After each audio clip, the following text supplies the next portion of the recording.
Hello, everyone. This is Maurice with Maurice Money Matters, and I'm talking to you today about the 7 keys to financial security. First of all, I want to put a disclaimer out there. I never went to school.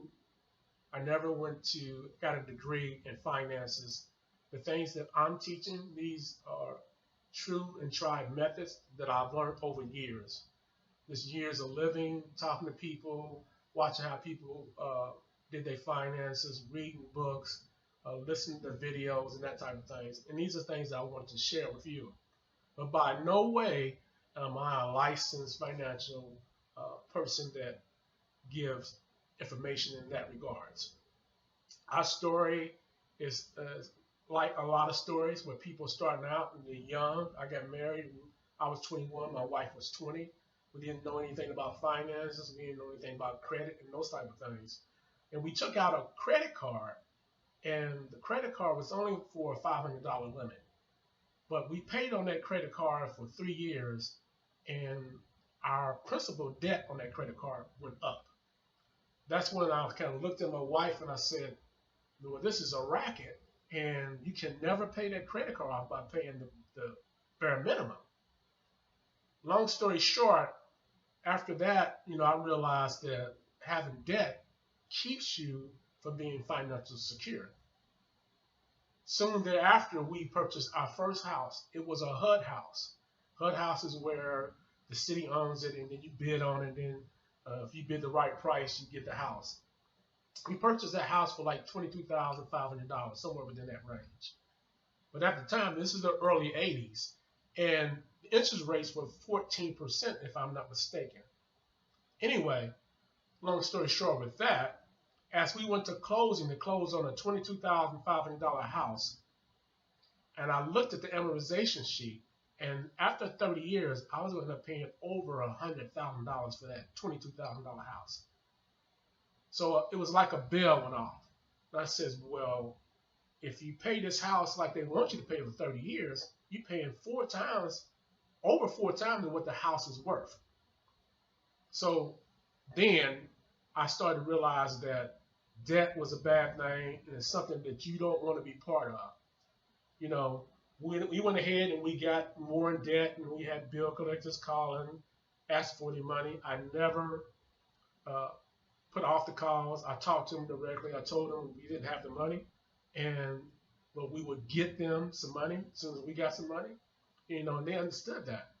So that taught me a lesson as, you don't hide from the debt. This is your responsibility because you made the debt, and you pay it off when you can. So we made arrangements to pay the debt off. And so, but it was a valuable lesson for me because it let me know debt is something I wouldn't want to hear any part of it, for me or for anyone. So I created this, and I didn't know other people had done this, about getting rid of debt. So this is part of that process of getting rid of debt. It starts off with a $1,000 emergency fund. Now, some people might say, well, I can barely make ends meet as it is. So how am I going to come up with $1,000? If it takes getting a part-time job, a part-time hustle, Ubering, delivering pizzas, whatever it takes to come up with that $1,000, that's the first central step. My wife will be talking to you about part B of key number 1. Part B is when you make a detailed budget. You make a detailed budget of everything that's coming in and everything that's going out. Every dollar counts, and every dollar has a purpose. Please welcome Diane as she talks to you about the detailed budget. Good morning, everyone. My name is Diane. I'm Derek's wife. We started out, as my husband said, in lots of financial debt. And it was a lot for us then because, every season of every generation goes up with inflation. So the money that we were making was, I guess, equivalent for that day, but it still seemed minuscule at that time with the amount of debt that we had. He had a car payment when we got married. I had a car payment when we got married. We bought our first home for $22,965. Then we started having children. And, with those things and everyday living and insurance and taxes and all of that, the debt just steadily piled up. So we felt like we were drowning. Um, so we devised this plan. We set out to pay off all of our bills, and my husband vowed that we would not go back to that place anymore, um, because it was distressful. It was bad. So to make a budget, what we did, we tallied up all of our expenditures, no matter what it was, grocery, hair, um, utilities, taxes, insurance. We didn't have child support, but I know a lot of people do have child support. So even if you have child support, then you need to list everything that goes out that is a debt. Anything that you owe someone else is not yours. So you need to list that as an expenditure. So you itemize everything, groceries it doesn't matter what order you put them in, just so long as you have them written down, because this will help you organize not only the bills that you have, but it will also help you organize your money financially. And it will tell you exactly what you have to spend and what you have that is allowed to spend. So it gives you kind of a peaceful mentality, because you don't have to worry about robbing Peter to pay Paul. So when you list all of your expenditures, then you need to also list the total income coming into your home, no matter who it comes from. If your husband or your significant other has income, you need to get every dime that is coming into your income into your home and add it up. Your income, your spouses, even if you have a child that is bringing income in some kind of way, for disability or something like that, because we know that everybody uses that child's income. So list all of that, and then for the last 6 months, what I did was I got an average of everything that we paid individually. So if your gas bill was $100 every month for 6 months, then the average that you're going to pay is $100.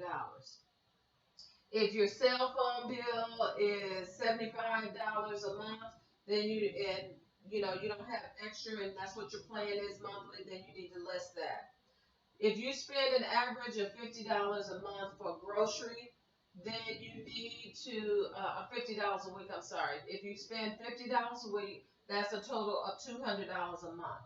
You need to put that, and if you want to do it weekly, you can, because you'll need to check this every week to make sure you're still on track and on point. If you spend, ladies, the average hair for just a wash and set is about $55 to $75, and that is a necessity for females. You need to get your hair done. But everything else, getting your nails done, getting a pedicure, a manicure, getting a massage, treating yourself. Oh, I see a pair of earrings. No. If you spend $50 a week for gas to go back and forth to work, that too is $200 a month. And so whatever you are utilizing financially to get through the month that is a necessity, then you need to write that down. Once you've written that down, it works for some people. You can put the money in a treasure chest. You can put it in your sock drawer, wherever you need to put it. But know that that's all the money that you can spend for that month. You cannot go and say, oh, I don't feel like cooking tonight, I'm going to buy pizza. No, you're not going to buy pizza. You're going to have to cook. And that's what a lot of people in the 21st century does not like to do, is cook. That wasn't a burden for me, because I love to cook. I love to bake. But you're going to have to get in accustomed, unless you allocate your days that you don't want to cook, into your grocery, and then you have to buy frozen food or whatever, finger foods or whatever you want, tuna fish, frozen pizza, hot pockets or whatever it is you want to do. But you can't go to Popeyes. You can't go to McDonald's. You can't go to Donato's. You can't go to these fast food places. You can't go to the sit down restaurants because they're trying to get a piece of the pie. And most of the time, the food is not healthy anyway. That's a whole different thing, and hopefully we'll get to that. But in order for us to come up out of this financial form of slavery, because that's what it is, you're going to have to exercise discipline. You're going to have to go by that budget, and that's why you're going to list everything from the top to the bottom, from the largest to the smallest, not in those orders particularly, but you're going to have to list everything that goes out and put your money there, and that's what you're going to do when you get paid, is allocate that money to those funds, and then you'll start seeing progress over time. This is correct. So my wife was talking to you about the part B, key number 1. And like she said, this is, I won't tell anyone this is an easy process or this is just a piece of cake. It takes discipline. It takes strong will. If it was easy, everybody be doing it and nobody would be in debt. But it's the exact opposite. The majority of the people in our country, the United States, are in debt. The majority of people have debt, and they only one check away from being in trouble. If they lose a check, everything goes under, and that's just the majority of people. And that's how the majority of people live their life. So if you want to have something different, you got to do something different. You got to take the initiative and the steps to eliminate debt. Debt is what keeps you from becoming wealthy. It keeps you from the destination that Christ had planned for you, your legacy. You want to do this not just for you, but for the future generations, for your kids, your grandkids, and the people that come behind you. You want to spread this word of debt elimination so that you can change your paradigm for the future. Stay tuned for upcoming videos. We'll be doing more videos about the 7 keys to financial security. We will also be doing religious videos. And we will do a lot of we both just recently retired, so we're going to do a lot of traveling. We will post to different places we go. As we enjoy our golden years, we want to give back and make sure that we can help as many people as we can to eliminate debt. This is Maurice with Maurice Money Matters and Diane signing off. Till we see you next time. Bye-bye.